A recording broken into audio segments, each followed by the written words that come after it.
خطبہ منہ میں امام حسین کے آخری الفاظ تھے، اللہم لبیک لبیک لا شریک لک لبیک۔ بار الہ تو جانتا ہے کہ جو کچھ ہماری جانب سے ہوا بنی امیہ کی حکومت کی مخالفت میں ہے، نہ تو حصول اقتدار کے سلسلے میں رسہ کشی ہے اور نہ ہی یہ مال دنیا کی طلبی کے لیے ہے،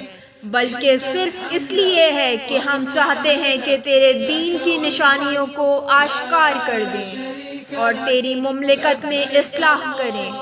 تیرے مظلوم بندوں کو امن میسر ہو۔ شریک لک لبیک ان الحمد والنعمت